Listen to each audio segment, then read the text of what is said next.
नमस्ते बच्चों, कैसे हैं आप सब। प्यारे बच्चों, छठी क्लास में आपने पढ़ा था कि सभी जीवों को भोजन की आवश्यकता होती है। पढ़ा था ना आपने। अब ये भोजन की आवश्यकता क्यों होती है? वृद्धि करने के लिए, ऊर्जा प्राप्त करने के लिए, अपने क्षतिग्रस्त भागों की मरम्मत करने के लिए और इन सब कामों के लिए हमें ऊर्जा की आवश्यकता पड़ती है और भोजन की आवश्यकता पड़ती है। तो प्यारे बच्चों, सभी जीव जो भोजन ग्रहण करते हैं और उसका जो उपयोग करते हैं वो विधि जो है पोषण कहलाती है। तो आज हम पोषण के बारे में पढ़ेंगे।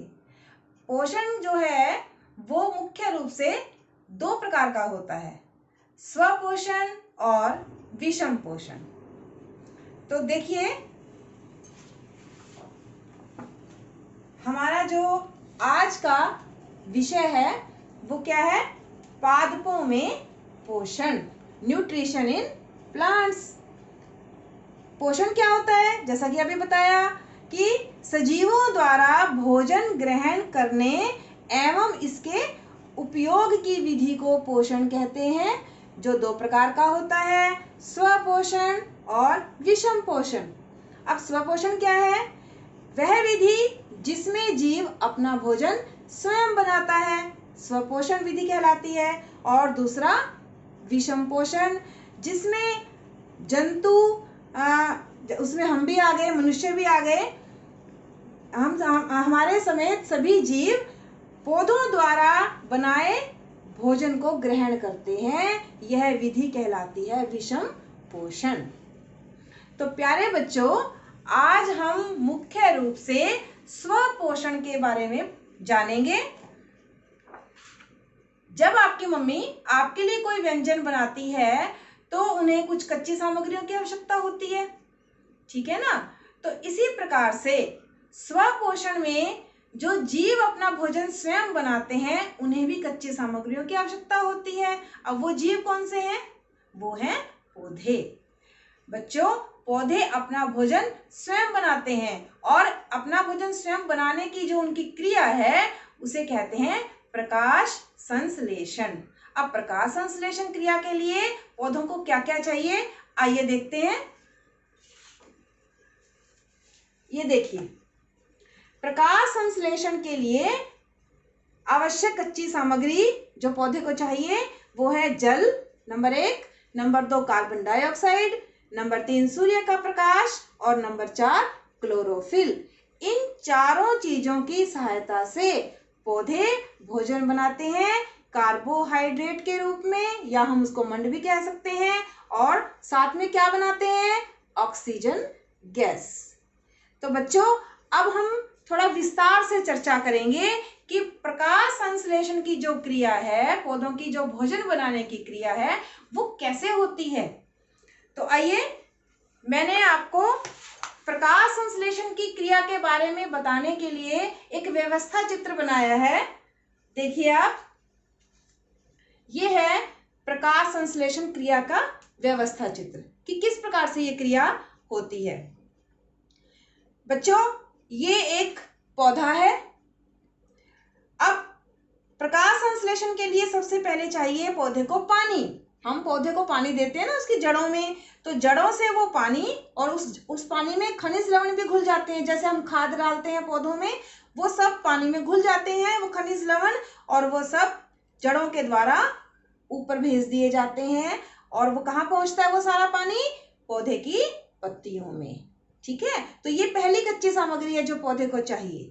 उसके बाद पौधे को चाहिए कार्बन डाइऑक्साइड। अब कार्बन डाइऑक्साइड कहाँ से मिलती है पौधे को? सभी जीव जंतु, मनुष्य जो सांस छोड़ते हैं उसमें कार्बन डाइऑक्साइड गैस छोड़ते हैं। जो ईंधन जलाते हैं, गाड़ियां चलाते हैं, जो धुआं निकलता है उसमें कार्बन डाइऑक्साइड गैस होती है। तो ये दूसरी कच्ची सामग्री है जो पौधे को चाहिए। तीसरे नंबर पर पौधे को चाहिए सूर्य का प्रकाश, यानी कि सौर ऊर्जा। ये देखिए। और नंबर 4 पौधे को चाहिए क्लोरोफिल। अब ये क्लोरोफिल कहाँ होता है? ये होता है पौधे के हरे भाग में, विशेष रूप से पत्तियों में। तो बच्चों, पत्तियों को पौधे का रसोई घर भी कहा जाता है। जैसे हमारे घर में रसोई घर होता है ना, खाना पकाने की जगह, ऐसे ही पौधों में खाना कहाँ बनता है? पत्तियों में बनता है। अब जब खाना बन गया, मैंने अभी आपको बताया था कि खाना जो है ये देखिए कार्बोहाइड्रेट के रूप में बनता है और साथ में क्या, कौन सी गैस निकलती है? Oxygen gas. तो आपको पता है ना कि पौधे हमें क्या देते हैं? ऑक्सीजन देते हैं। इसलिए पौधे से ऑक्सीजन प्राप्त करने के लिए हमें ज्यादा से ज्यादा पेड़ पौधे हमें लगाने चाहिए। अब बेटा इधर देखिए आप, यहाँ पर ये जो पत्तियां हैं ये कार्बन डाइऑक्साइड गैस लेती हैं और ऑक्सीजन देती हैं। ये देखिए कार्बन डाइऑक्साइड, जल, सौर ऊर्जा, क्लोरोफिल मिल करके बना दिया कार्बोहाइड्रेट यानी कि भोजन, और ऑक्सीजन गैस। तो बेटा पत्तियों में कार्बन डाइऑक्साइड गैस अंदर गई, आपने देखा ना, और ऑक्सीजन गैस बाहर आई। तो इसका मतलब क्या है कि पत्तियों के अंदर कोई रास्ता है। तो अब वो क्या है उसका हम पता लगाते हैं। ये देखिए कि ये जो पत्तियां हैं, ये एक पत्ती है और इस पत्ती में ये आपको कुछ नजर आ रहा है?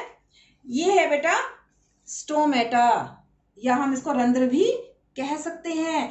ये इतने छोटे होते हैं कि हमें वैसे दिखाई नहीं देते, इसको हमें सूक्ष्मदर्शी की सहायता से देखना पड़ता है। और अब ये कहाँ होते हैं? ये पत्तियों के जो नीचे वाले हिस्सा होता है, जो पत्ते की निचली सतह होती है, ये वहां होते हैं। ये देखिए मैं आपको दिखाती हूँ। ये एक पत्ती है, ठीक है बेटा, और ये इस प्रकार से ये पत्ती का निचला हिस्सा है। ये देखिए ये निचला हिस्सा हो गया, ये ऊपर वाला हिस्सा है, ये नीचे वाला हिस्सा है। और यहाँ पर ये आपको छोटे छोटे ये छिद्र हैं, इनको हम क्या कहते हैं? रंध्र या स्टोमेटा। ये ओपनिंग है, यानी कि ये वो रास्ते हैं जहां से कार्बन डाइऑक्साइड अंदर आती है और ऑक्सीजन गैस बाहर जाती है। इसके अलावा एक और काम करते हैं ये रंध्र। जब हम पौधे को पानी देते हैं ना, जड़ों में पानी देते हैं, वो पानी कहाँ पहुंचता है? इन पत्तों में पहुंचता है। प्रकाश संश्लेषण के लिए पौधे को जितने पानी की जरूरत होती है वो यूज कर लेता है उतना पानी, और बचा हुआ पानी वाष्प के रूप में वायुमंडल में छोड़ देता है। इस क्रिया को क्या कहते हैं बच्चों? वाष्पोत्सर्जन कहते हैं। तो इस प्रकार से जो पौधे हैं वो एक तो हमें ऑक्सीजन गैस देते हैं और दूसरा पानी को वायुमंडल में छोड़ते हैं। तो यानी जहाँ पे ज्यादा पौधे होते हैं वहां के आसपास का वातावरण शुद्ध भी होता है और ठंडा भी होता है। तो बच्चों आपने आज पढ़ा कि पादपों में पोषण क्रिया कैसे होती है।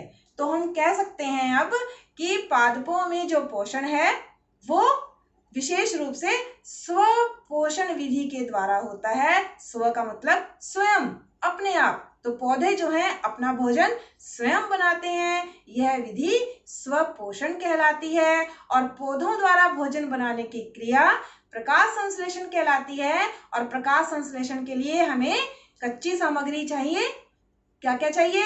एक बार फिर से हम रिकैप कर लेते हैं। जल, कार्बन डाइऑक्साइड, सूर्य का प्रकाश और क्लोरोफिल। क्लोरोफिल कहाँ होता है?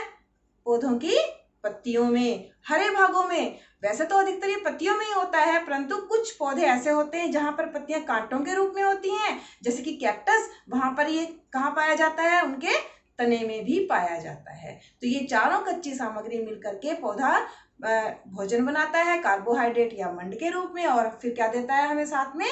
Oxygen gas. तो मुझे आशा है बच्चों आपको अच्छी तरह से समझ आ गया होगा कि स्व पोषण विधि क्या होती है और प्रकाश संश्लेषण क्रिया कैसे होती है।